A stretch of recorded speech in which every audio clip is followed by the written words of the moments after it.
18 தர்பார். வந்துட்டாயா.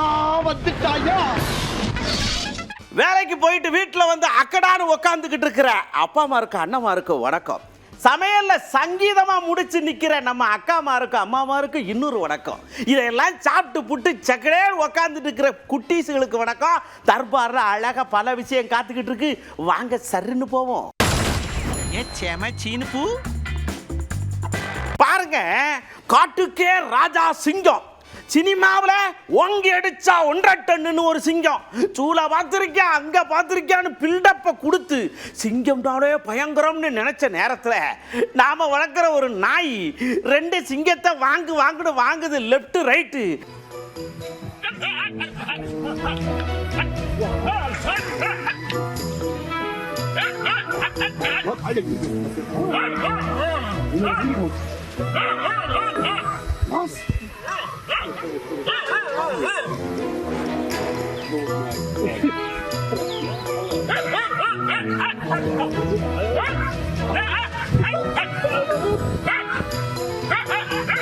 நம்ம குஷ்பு அக்கா என் தம்பி சிங்கத்தோட விளையாண்டது போது இங்கே வாயான்னு கூப்பிட்டாங்க.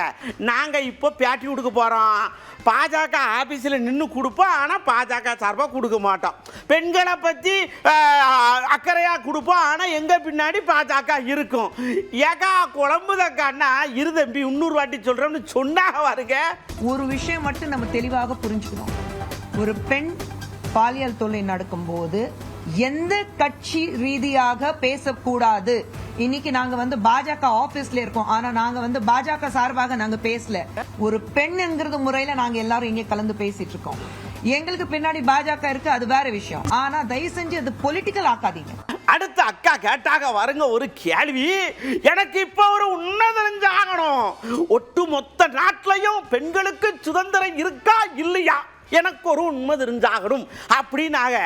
சடக்குன்னு அங்கிருந்த ஒரு தம்பி, ஏக்கா மைண்டு வயசுன்னு சத்தமா சொல்லுதியே, நடக்குது நம்ம ஆட்சி, என்னக்கா இப்படி பண்ணிட்டேன்னு அக்கா ரொம்ப அழகா புன்னகையா பூத்தாங்க. பாருங்க, ஐ எம் சேயிங் ஒட்டுமொத்தமா நம்ம நாட்டில பெண்களுக்கு பாதுகாப்பு இருக்கா, அதுதான் நம்ம பார்க்கணும். ஒட்டுமொத்தமா நம்ம நாட்டில பெண்களுக்கு பாதுகாப்பு இருக்கா, அதுதான் நம்ம பார்க்கணும். நம்ம அப்படியெல்லாம் சொல்லும் போது ஏன் பெண்களுக்கு இவ்வளவு பிரச்சனைகள் இருக்கு, அதுதான் நம்ம இடத்துல ஒரு பிரச்சனை நடக்கும்போது, என் வீட்டுல ஒரு பிரச்சனை நடக்கும்போது அதை விட்டுட்டு பக்கத்து வீட்டுல பிரச்சனை இருக்கா நான் எப்படி பார்க்க முடியும்? என் வீட்டுல இருக்கிற பிரச்சனை என்னால தீர்க்க வைக்க முடியுமா முடியாதா? என் வீட்டுல நடந்த ஒரு பிரச்சனைக்காக என்னால குரல் கொடுக்க முடியுமா முடியாதா? என் வீட்டுல ஒரு பிரச்சனை நடக்குது. இப்போ இன்னைக்கு திமுக பாத்தீங்கன்னா என் வீட்டுல ஒரு பிரச்சனை நடக்குது, ஆனா அதுக்கு நான் கண்ணு மூடிட்டு ஒண்ணுமே இல்ல, எல்லாமே சரியா இருக்கு, மேல இருந்து மழைப்பு பூசி பக்கத்து வீட்டுல என்ன பிரச்சனை இருக்கு முதல்ல அதை பத்தி பேசு. கண்ணாடி வீட்டுல உட்காந்துட்டு இன்னொன்று வீட்டுல கல் வீச கூடாதுதான் நான் சொல்றேன். தமிழ்நாட்டில் அண்ணா யூனிவர்சிட்டியில் ஒரு சம்பவம் நடந்திருக்கு, அதை பற்றி மட்டும் நாம பேசுறோம். அதுக்காக நீங்க என்ன செய்யக்கூடாது, டெல்லியில் நடந்தது, ஊப்பியில் நடந்தது, குஜராத்தில் நடந்ததுன்னு அதையெல்லாம் கம்பேர் பண்ணக்கூடாது.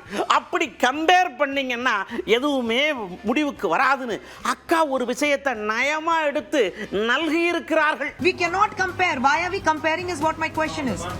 நம்ம இந்த மாநிலத்துல கம்மியா இருக்கு, நம்ம மாநிலத்துல அதிகமா இருக்கு, அந்த கட்சி காங்கிரஸ் ஆட்சியில அதிகமா இருக்கு, இங்க பிஜேபியில கம்மியா இருக்கு, இல்ல இந்த இடத்துல பிஜேபி ஆளுங்கட்சி இருக்கு, அதனால தான் அங்க அதிகமா இருக்கு. அப்படி பண்ணவே கூடாதுன்னு நான் சொல்றேன். Don't do it. அடுத்து அக்கா ஒரு விஷயத்தை நயமா சொன்னாங்கல்ல, என்ன தெரியுமா, நாங்க பெண்கள் எல்லாம் போராட்டம் பண்ண போறோம், ஆனா அந்த இடம் மதுரையை கண்ணகி எரிச்ச மாதிரி திக்கு திக்கு திக்கு திக்கு திக்கு இருக்கும். எல்லா மகளிரும் பெண்கள் எல்லாம் சேர்ந்து கண்ணகி மாதிரி இருப்பாங்க, கையில சிலம்பு தான் இருக்காது. 15 தீயணைப்பு வண்டியை பக்காவா ரெடி பண்ணி வச்சுக்கோங்கன்னு கொஞ்சம் எச்சரிக்கை விடுத்து சொல்லியிருக்காங்கல்ல அக்கா. எல்லா பெண்கள் கிட்ட நீங்க ஒரு கண்ணகி நீங்க பார்க்க போறீங்க நாளைக்கு. குஷ்பு மட்டும் இல்ல, எங்க கூட்டணியில அந்த பேரணியில எத்தனை பெண்கள் இருப்பாங்களோ எல்லாரும் ஒவ்வொரு கண்ணகி அந்த ரூபம் தான் நாளைக்கு பார்க்க போறீங்க. கண்ணகியோடைய கேரக்டர் என் கேரக்டர் அவ்வளவு சிங்க் ஆகுது. கண்ணகி அப்படின்னு சொன்னா நான் எவ்வளவு புல்லரிச்சு போறேன் தெரியுமா, நாம் அந்த மாதிரி வாழணும்னு துடிச்சு வாழ்ந்துகிட்டு இருக்கிறேன் அப்படின்னு அக்கா அப்படியே ஊமையோட அள்ளி பொங்கிட்டாங்க. நான் என்னைக்குமே கண்ணகி தானே. புது சூழ்நிலையம் சென்னைக்கு ஒரு 38 வருஷம் ஆச்சு. 38 வருஷமா கண்ணகியா தான் வாழ்ந்துட்டு இருக்கேன். மனசுல பட்டது பேசுவேன், மனசுல பட்டது செய்வேன். குஷ்புன்னா பதவிக்கு ஆசைப்பட்டவன் நினைச்சீங்களா? திமுகவில் இருந்தனே பதவிக்கு ஆசைப்பட்டனா, காங்கிரஸ்ல இருந்தனே பதவிக்கு ஆசைப்பட்டனா, ராகுல் காந்தியை போய் சந்திச்சனே பதவிக்கு ஆசைப்பட்டனா, இப்ப பிஜேபியில் இருக்கனே பதவிக்கு ஆசைப்பட்டேன். மோடி அவர்களுடைய தலைமையில ஒரு சீரிய தொண்டரா நான் பயணிக்கணும்னு தான் இருக்கிறேன். அதுதான் குஷ்பு அப்படின்னு அவங்களை அடையாளப்படுத்திருக்காங்க. பதவிக்கு ஆசைப்பட்டவ குஷ்பு கிடையாது. திமுகல இருக்கும்போது பதவிக்கு ஆசை. எந்த பதவியில இருந்தேன் நான் 5 வருஷமா திமுகல? எந்த பதவியும் இல்லை. அப்புறம் பதவிக்கு ஆசைப்பட்டது ஒரு கட்சியில சேரக்கூடிய குஷ்பு கிடையாது. பேரம் பேசிட்டு கட்சியில சேரணும்னு ஆசைப்பட்டது குஷ்பு கிடையாது. சரிங்களா? கட்சி மேல நம்பிக்கை வச்சுட்டு, அந்த தலைமை மேல நம்பிக்கை வச்சுட்டு தான் கட்சியில சேரணும். மோடி அவருடைய ஆட்சியில நான் இருக்கேன் அப்படி சொல்லக்கூடிய பெருமை எனக்கு இருக்கு. அது போதும். நம்ம துறை வைக்க ஐயா கொஞ்சம் கடும் சிந்தனையோட இருந்தாங்க. ஐயா என்ன அப்படின்னு கேட்டான். இந்த பாஜக என்ன சொன்னாலும் கேட்டுக்கிறோம் நினைச்சிட்டு இருக்காங்களா? அவங்க பெண்களுக்கு அநீதி நடக்குதுன்னு பொங்குறாங்களே, எப்படி இவங்களால பொங்க முடியுது? ஊப்பியில மணிப்பூர்ல அங்க இங்க நடக்க ஏதாவது ஒன்று பேசுறீங்களா? தமிழ்நாட்டில் மட்டும் வரிஞ்சு கட்டிட்டு வர்றீங்க.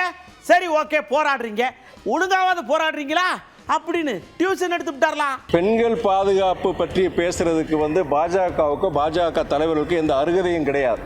நீங்க நேஷனல் கிரைம் ரெக்கார்ட்ஸ் பியூரோ போய் பாருங்க. நீங்க தேசிய குற்றங்களுக்கு உண்டான ஒரு ஆவணம் இது இருக்கு. அது எவ்ரி இயர் அவங்க இது பண்றாங்க. அதுபடி பார்க்கும் பொழுது குற்றங்கள் அதிகமா பெண்களுக்கு குற்றங்கள் நடக்கிறது, பெண்களுக்கு எதிரான குற்றங்கள் நடக்கிற அதிக மாநிலம் உத்தரப்பிரதேஷ். உத்தரப்பிரதேச கிட்டத்தட்ட கடந்த 3 முறை ஆட்சியில் இருக்கிறது யாரு?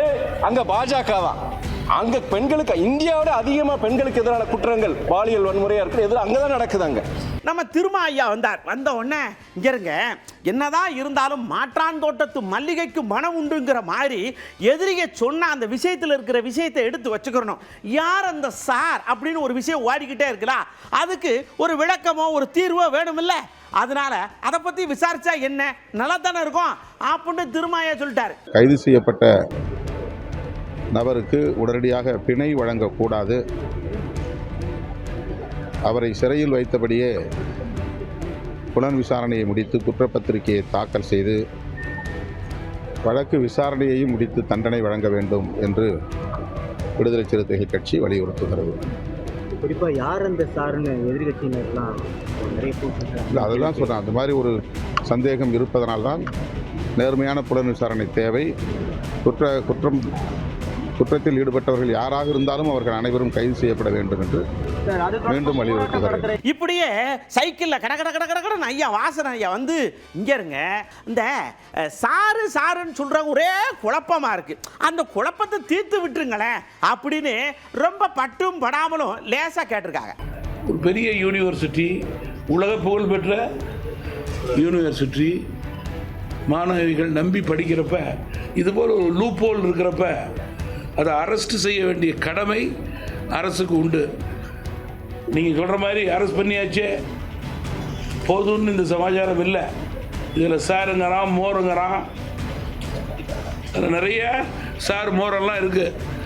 அதெல்லாம் கக்கி வெளியில் கொண்டு வர வேண்டிய கட்டாயம் காவல்துறைக்கு இருக்குது. ஐயா ஐயா கூப்பிடுதாங்கன்னு கூட்டு போயிட்டாங்க. அங்கே பார்த்தா நம்ம ராமதாஸ் ஐயா அவிய நான் அதுக்கு கூப்பிடல, நான் கூப்பிட்டது வேற. இந்த முகுந்தனை நியமிச்சோம்லா, அதுக்கு நம்ம அன்புமணி தம்பி மாட்டேங்கிட்டேன்னு மைக்கு தூக்கி போட்டார்ல, அதெல்லாம் ஒன்றும் இல்லை. அவர் மைக்கு அப்படி வச்சாரு, மைக்கு கீழே டொப்புன்னு விழுந்துருச்சு. அவர் மேலே ஒன்றும் குத்தம் இல்லை. எங்களுக்குள்ள எந்த சண்டையில பேசி தீர்த்தாச்சு. கருத்து வேறுபாடு பொதுக்குழு நடந்ததில் பொதுவாக பொதுக்குழுவில் அது உள்கட்சி விவகாரம். பொதுக்குழுவில் ஊடக நண்பர்களை எந்த கட்சியும் அனுமதிக்க மாட்டாங்க, அனுமதிக்கிறதில்ல.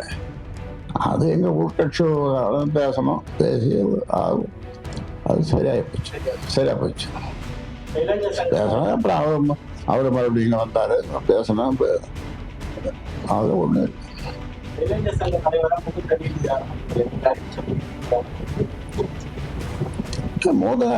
அன்னைய தப்பு பொதுக்குழு அறிவிச்சிட்டோம், நியமன கடிதமும் கொடுத்துட்டோம். அவருக்கு நியமன கடிதம் நான் கொடுத்துட்டேன். அவர் நீடுகிறார்ன்ற பேச்சே இல்லை. அது அங்கே பொதுக்குழுலே அறிவிச்சிட்டோம். நியமன கடிதம் கொடுத்துட்டேன். மறுநாள் நியமன கடிதம் இங்கே டைப் பண்ணி கொடுத்துட்டேன். அடுத்து பாருங்க, யாரோ போற வாக்குல ஏன் 500 அரசு பள்ளியில தனியாருக்கு தத்து கொடுக்க போறாங்கன்னு உஸ்ஸுன்னு சொல்லிட்டு விட்டாங்க. அவ்வளவுதான். அது அங்கங்க பத்துக்கிட்டு பச பச பச பசன்னு எரியுது. கூட்டணி கட்சி எதிர்கட்சி எல்லாம் சேர்ந்து ஆளுங்கட்சி நோக்கி அம்ப சரி சரின்னு விடுது. சடக்குன்னு அன்பில் மகேஷ் வந்தாரு. ஐயா நாங்க பேசுனது என்னன்னு தெரியுமா? அறவுரையா கேட்டு ஏன் இப்படி பண்ணிதிய? இங்க இருங்க, உங்களுக்கு ஒரு விளக்கத்தை சொல்லுதேன். எங்க பிள்ளைகள் படிப்பு எங்களுக்கு கண்டிப்பா பாகாதுக்கு தெரியும். யாருடைய தயவும் தேவையில்லை, எதுவும் நடக்காது. நாங்க தான் புள்ள காடை பத்திரமா பாதுகாத்து கொண்டு வருவோம் அப்படின்னு ஆணியை எடுத்து நச்சு நச்சுன்னு ஆலமரத்தில் அடிச்ச மாதிரி சொல்லிட்டார்ல. எங்காச்சும் தவறுதான், இது தவறாக இருக்குது என்று என்கிட்ட கேளுங்க, ரீசெக் பண்ணுங்க. நான் சொல்ற விளக்கம் உங்களுக்கு ஏற்றுக்கொள்ள முடியவில்லை என்று சொன்னால் உடனடியாக நீங்கள் கண்டனம் தெரிவிங்க.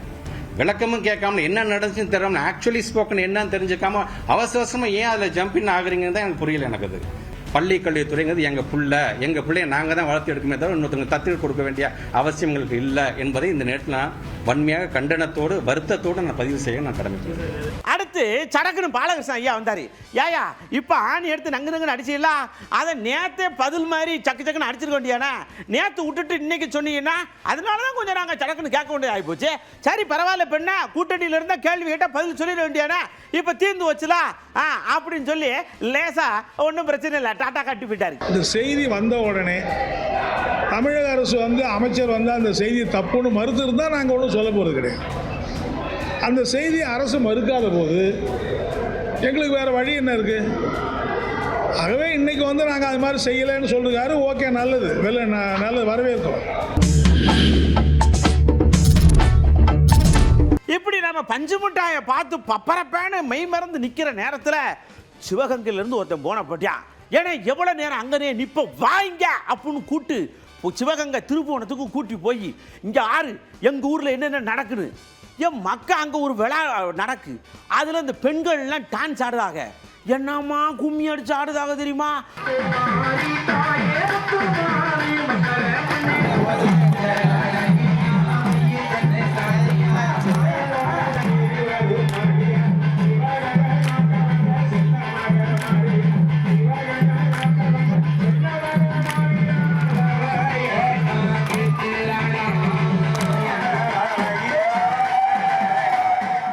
ஒரு 80 வயசு அம்மா ஒரு 7 அடி கருவ முள்ளு படுக்கங்க நங்குடி யாரி குதிச்சு அதுல நின்னு அருள் வாக்கு சொல்லி எல்லாரும் நல்லா இருங்க, புரணி பேசாதிய போங்க அப்படின்னு சொல்லிட்டாள்ல.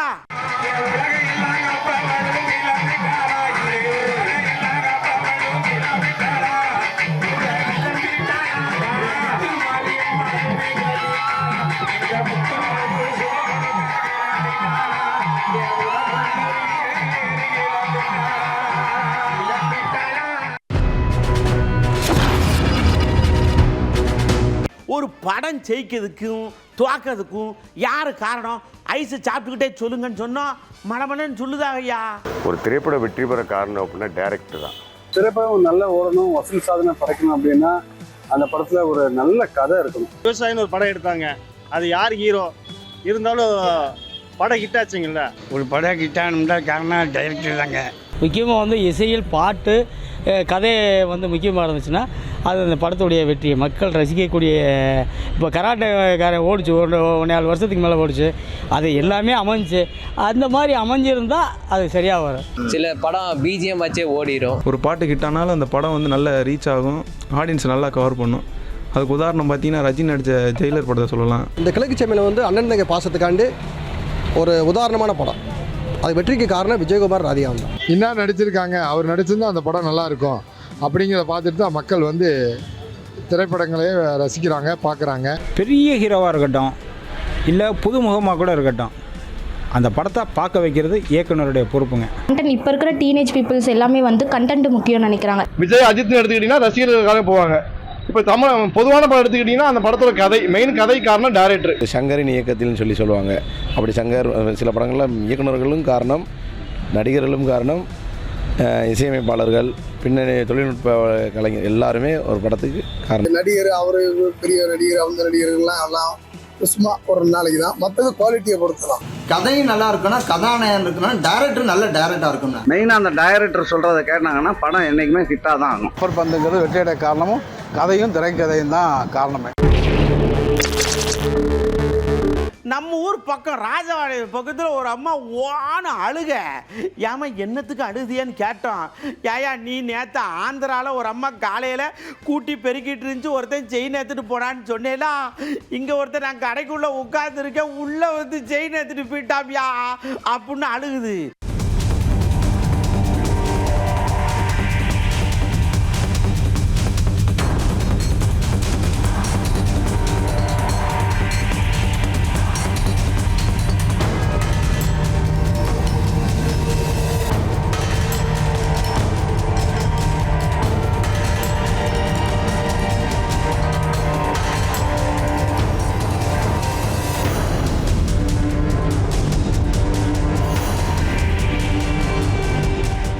இங்கே இப்படி செயின் அத்தா நம்ம சேத்துப்பட்டுருக்கலாம் திருவண்ணாமலை பக்கத்தில். அங்கே மெடிக்கல் ஷாப்புக்கு ஒரு ஐயா மருந்து வாங்க போயிருக்கார். மருந்து வாங்க சீட்டு எடுத்துகிட்டு போய் சீட்டு எடுத்து டாக்டர் இந்த மருந்து கொடுத்துருக்கு பாருங்கன்னு சொல்லிச்சிருக்கார். திருப்பி பார்த்தா மருந்து இருக்கு, வண்டியை காணும்.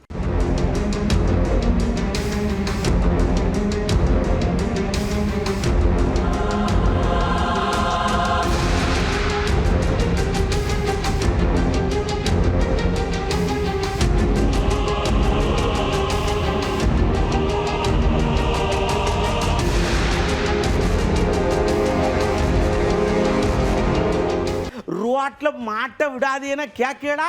இந்த மாடு வளர்க்கவும் ஏன் கேட்க மாட்டேங்க? தாம்பரப்பத்துக்கில் ஒரு பாருங்க மாடெல்லாம் நின்றுருக்கு. அதுகளுக்கு கூட தெரிஞ்சிருக்கு யாராவது இளவட்டங்களை முட்டுனா அவன் கல்லை கொண்டோ இல்லைன்னா கம்பை கொண்டோ அடிப்பான்னு.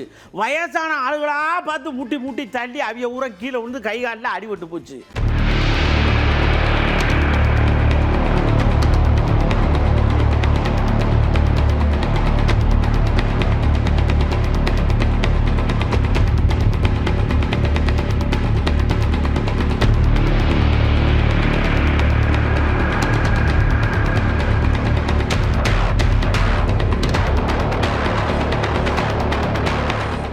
இப்படி நம்ம மாட்டுக்கெல்லாம் அறிவுரை சொல்லிக்கிட்டு இருக்கிற நேரத்தில் வண்டியை ஓட்டுற ஆளுக்கு எப்படி சொன்னாலும் கேட்க மாட்டேங்க. அவன் இந்த தெலுங்கானாவில் வரங்க ஒரு தம்பி எதிர் திசையில் வண்டி ஓட்டி வந்திருக்கு.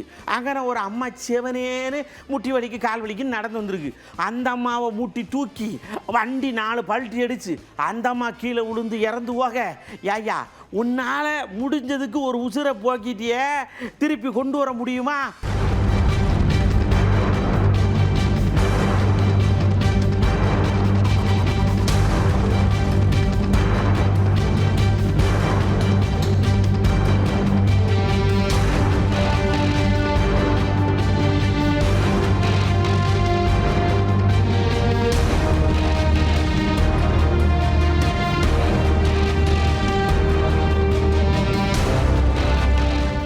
தர்பாரில் உங்களுக்காக நம்ம ஆளுங்க அங்கங்கே தேடி பிடிச்சி பிறக்கி கொண்டு வந்து வச்சாங்க.